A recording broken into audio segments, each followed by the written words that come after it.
Eu queria falar com vocês hoje sobre a igreja. Quem somos nós? Você já parou para pensar nisso?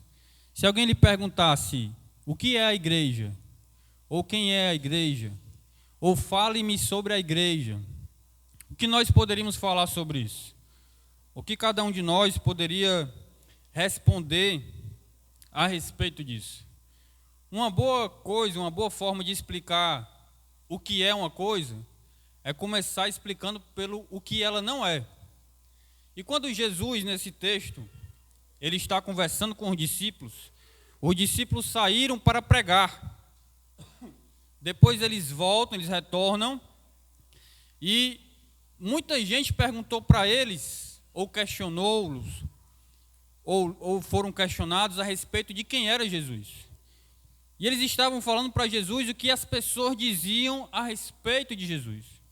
Eles disseram o seguinte: olha, uns dizem que tu és Elias, ou que tu és João Batista, ou Jeremias, ou algum dos outros profetas. Na verdade, essa é a visão do mundo, o que o mundo pensa sobre nós. Muitas pessoas pensam que Jesus é, quando eu falo Jesus, essa é a forma mais fácil de eu explicar sobre a igreja. As pessoas aí fora, muitas delas creem que Jesus é um profeta apenas, que Jesus é apenas um profeta. Na religião islâmica, os muçulmanos, eles têm um grande respeito pela pessoa de Jesus, mas creem que Jesus foi apenas um grande profeta. O espiritismo tem um respeito muito grande sobre a pessoa de Jesus. Para eles, Jesus é o maior espírito que já esteve na terra. Ele é chamado de Emanuel. Mas para eles, Jesus é apenas um grande espírito de luz. Gandhi acredita ou entendia que Jesus era um grande sábio. Inclusive disse que muitos ensinamentos de Jesus ele replicou. Ele chegou a falar a célebre frase: eu acredito no vosso Cristo, eu não acredito no seu cristianismo. Então, para ele, ou para eles, Jesus foi um homem muito sábio que andou sobre essa terra. E para algumas outras pessoas, Jesus é simplesmente um louco, ou um homem qualquer. Ou para alguns, Jesus é apenas um ídolo, alguém criado pelo cristianismo, pela religiosidade.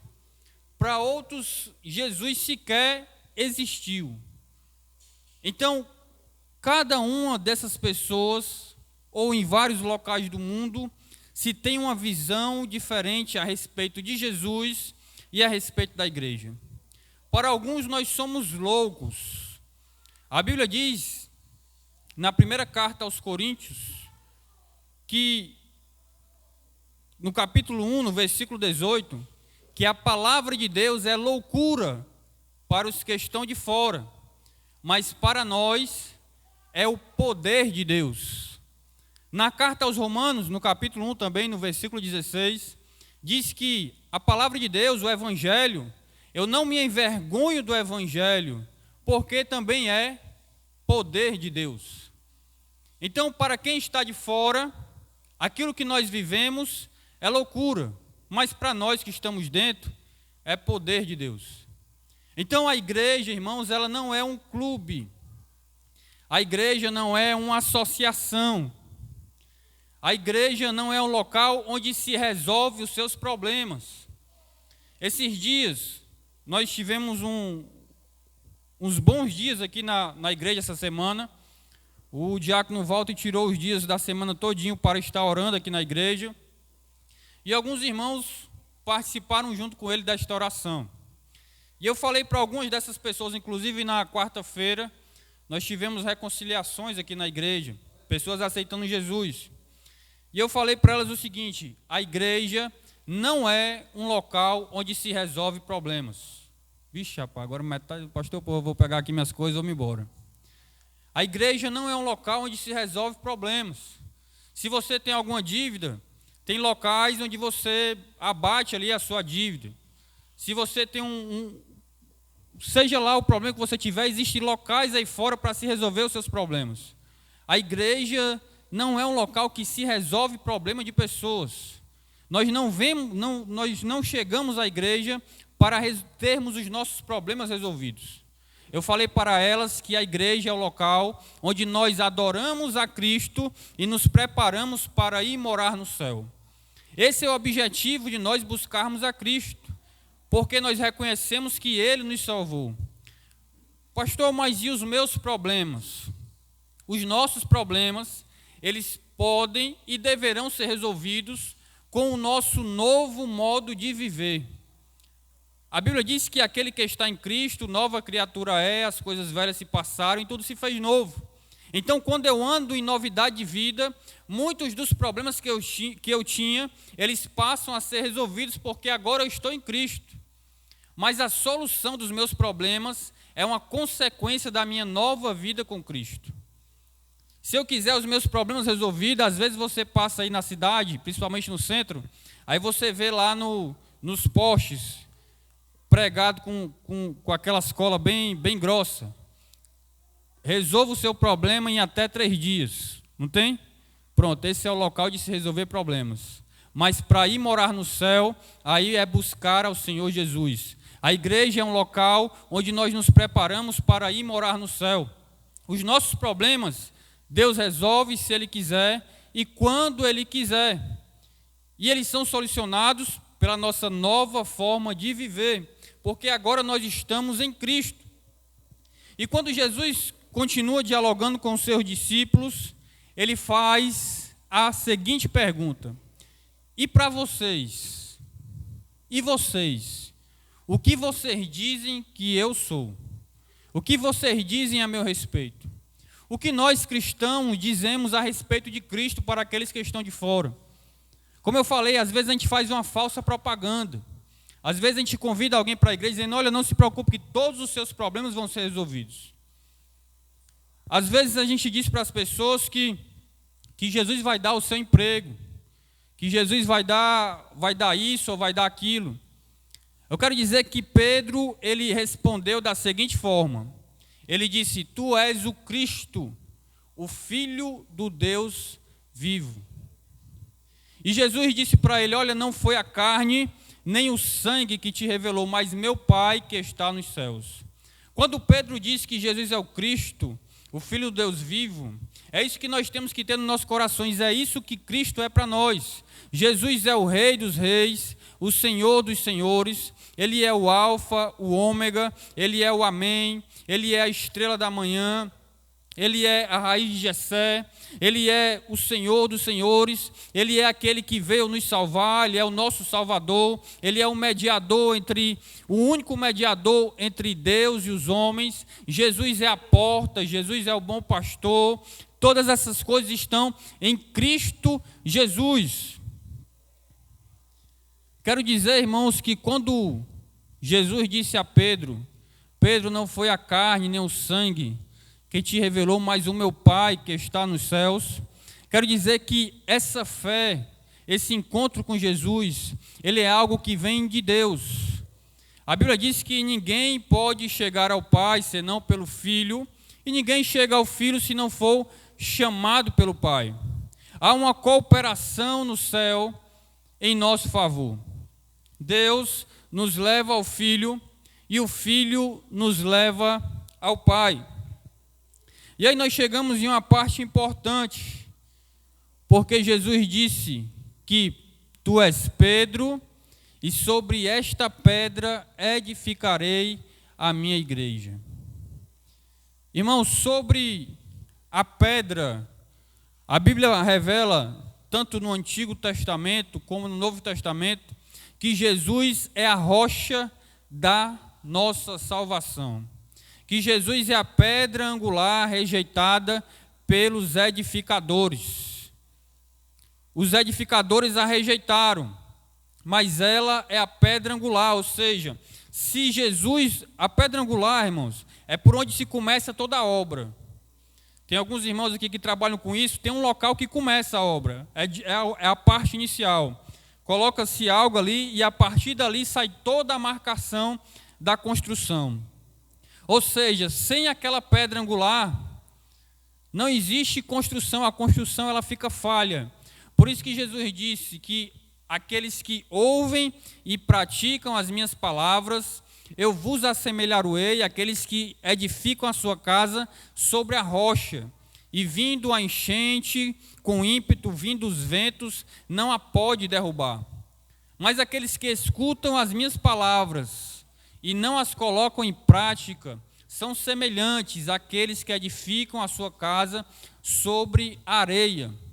E todos nós sabemos o que acontece com a casa edificada sobre areia.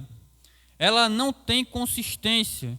Quando vier os ventos, quando vier a tempestade, quando vier a enchente, ela virá o chão. E Jesus ainda diz mais: será grande a sua ruína.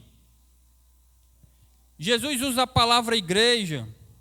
Essa palavra igreja é uma palavra muito interessante, do grego eclésia, que literalmente significa chamados para fora. Alguns defendem que o significado literal da palavra, chamados para fora, é porque nós fomos chamados para fora do mundo, para fora do pecado. Mas eu entendo um pouco mais a respeito disso, como o significado literal sendo o seguinte: nós fomos chamados, imagine que nós estávamos, porque essa palavra, voltando lá para a Grécia, imagine que alguém ia fazer uma reunião, e ele falava eclésia, e as pessoas se reuniam, saíam das suas casas, e havia ali um debate, fosse ele político, social, mas eles tomavam decisões a respeito disso. Então, a eclésia do Novo Testamento é a reunião, a congregação, a assembleia, a comunidade. Todas essas coisas têm o mesmo sentido. Aqui nós somos comunidade, livres em Cristo, nós somos uma igreja. Existe a Assembleia de Deus, é uma igreja. Existe a igreja congregacional, é uma igreja. Todas essas coisas são sinônimos que revelam que Jesus estava dizendo o seguinte: olha, eu vou fazer a minha congregação, o meu povo, como nós lemos na carta de Pedro, que diz que vós sois povo exclusivo do Senhor, sacerdócio real. E vocês antes não eram povo, mas agora sois povo. E foram tirados das trevas para o reino da luz, o império da luz. Então nós, irmãos, andávamos em trevas, mas nós fomos chamados para o reino da luz. Quero dizer que esta igreja, essa congregação, essa palavra também é usada no Antigo Testamento como congregação, do hebraico carral, ou seja, a congregação do povo, a santa congregação. Quando Moisés reunia o povo, ali era a santa congregação, mas ali eles eram povo de Deus mediante a carne e o sangue. Como assim? Um israelita, se ele tivesse um filho israelita, ele pertencia à comunidade de Israel, pertencia à congregação de Israel por nascimento. Mas a igreja não.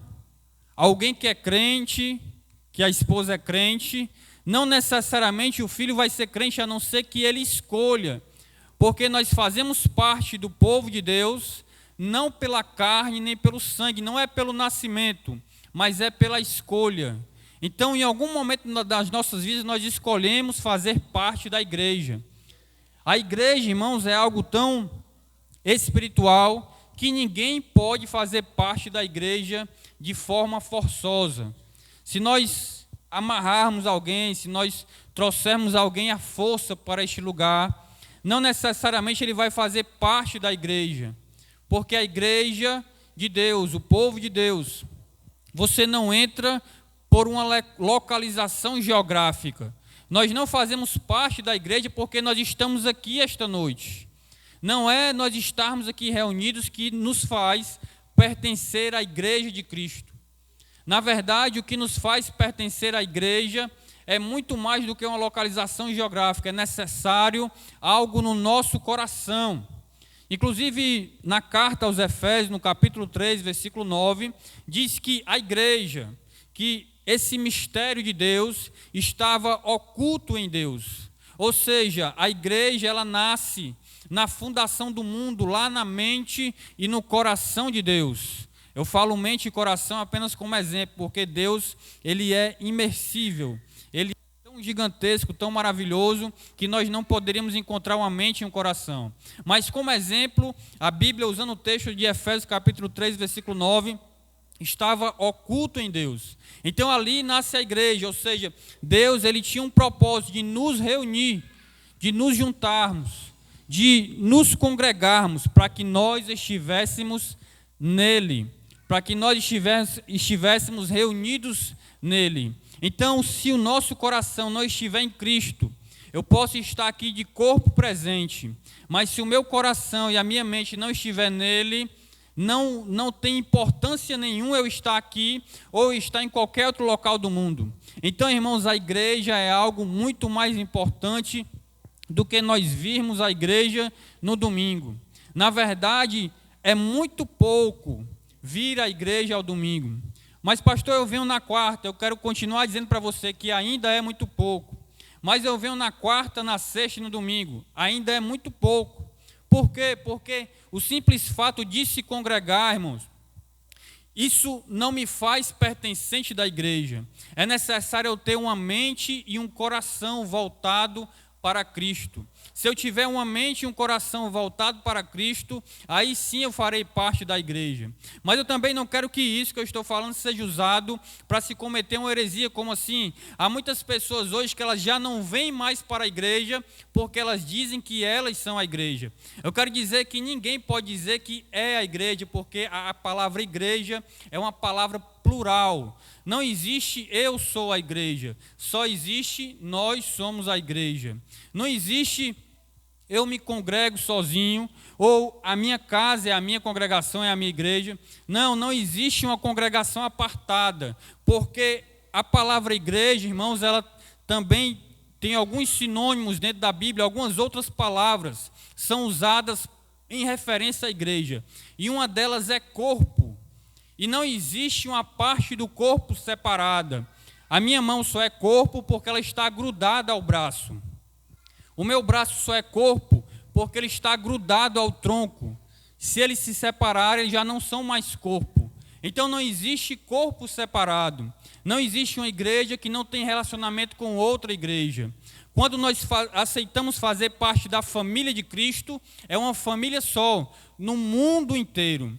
Irmãos que não têm relacionamento, mesmo que haja divergências ministeriais, mesmo que haja divergências doutrinárias, isso não pode separar o corpo. O apóstolo Paulo, na carta aos Coríntios, ele diz: por acaso foi eu que morri na cruz? Foi Apolo que morreu na cruz? Não, antes quem morreu na cruz por nós foi Cristo. Então não existe corpo apartado. Nós só somos igreja porque nós estamos reunidos em nome do Senhor Jesus. Então, o que nos faz ser igreja é estarmos reunidos e estarmos reunidos ao redor do nome de Jesus. O que nos faz ser igreja é estarmos reunidos em nome do Senhor Jesus e em adoração ao Senhor Jesus. O que nos faz ser igreja é crer que Jesus é o único que pode e deve ser adorado. Qualquer tipo de reunião que não seja para a única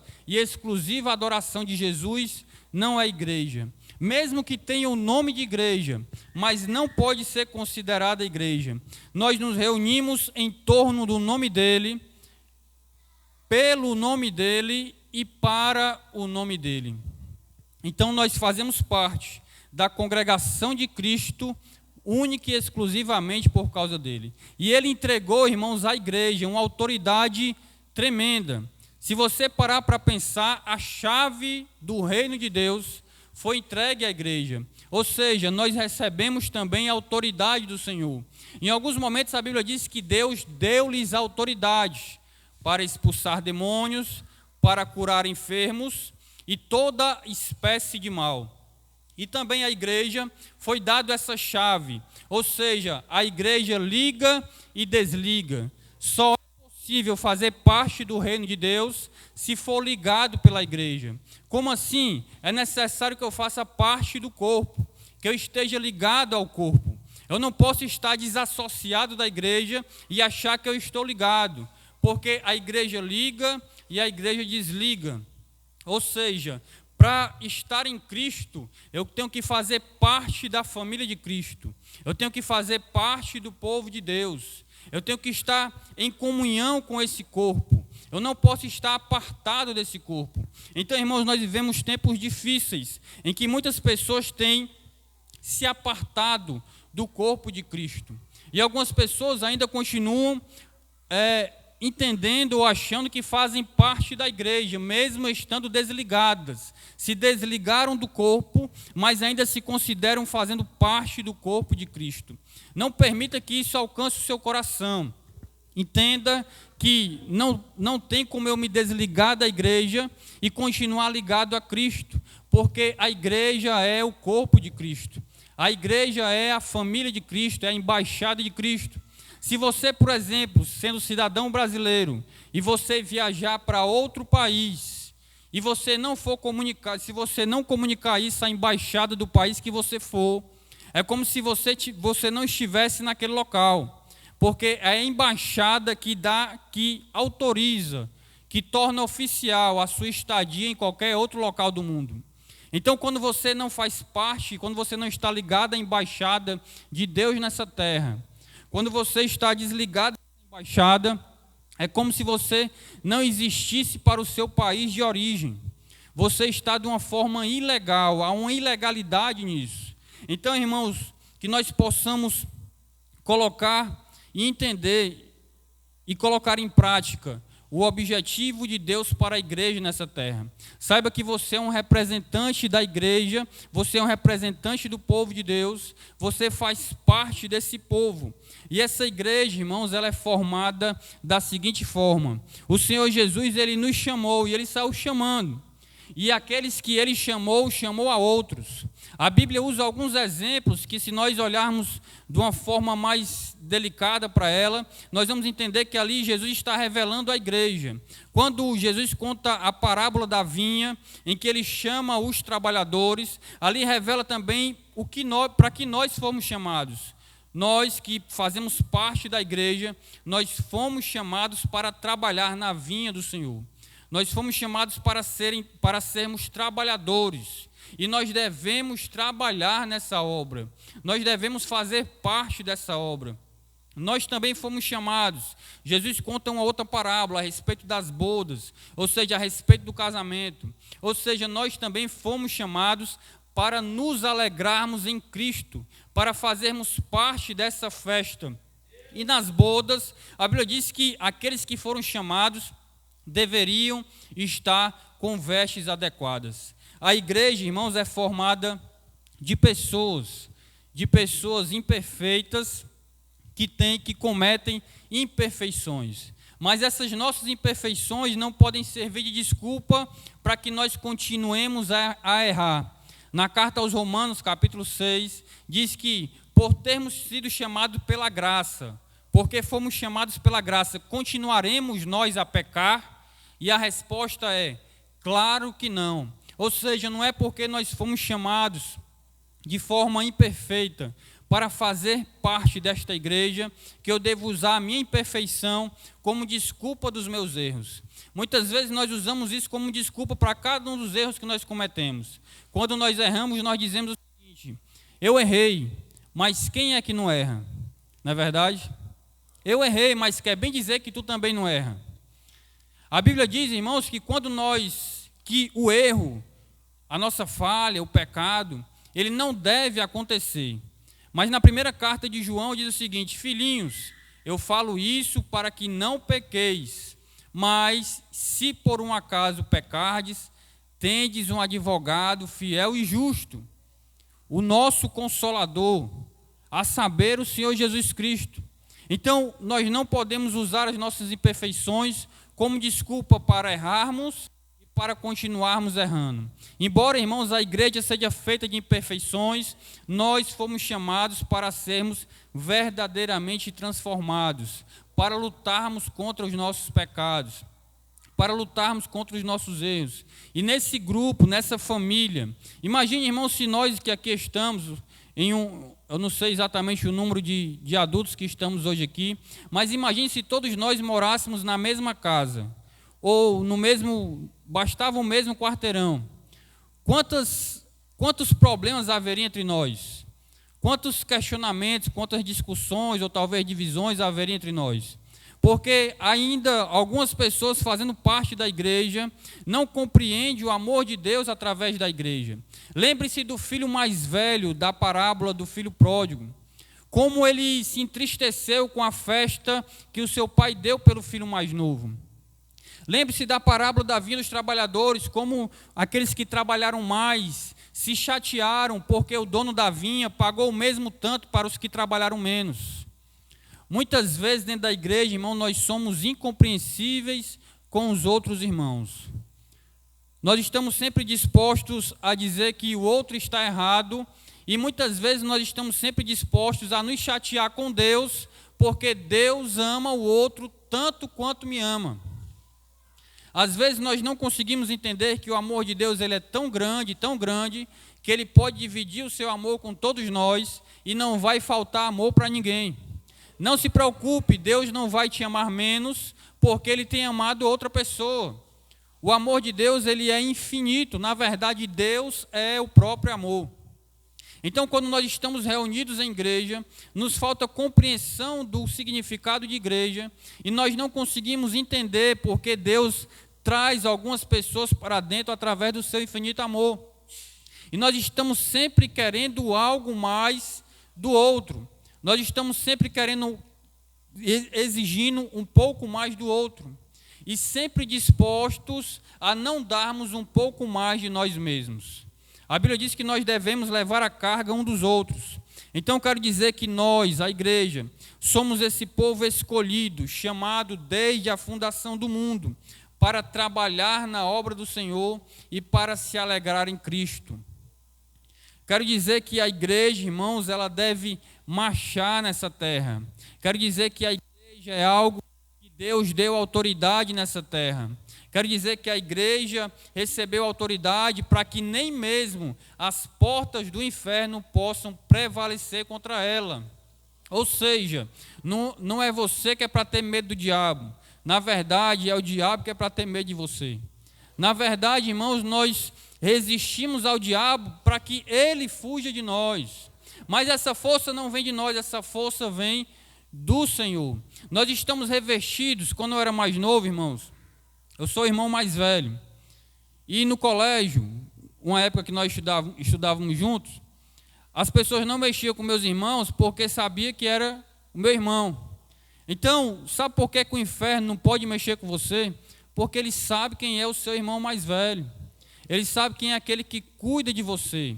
A Bíblia diz, irmãos, quando Jesus se revela ao apóstolo Paulo no caminho de Damasco, ele disse: Saulo, Saulo, por que tu me persegues? Jesus já havia sido crucificado, ressuscitado ao terceiro dia e subido aos céus.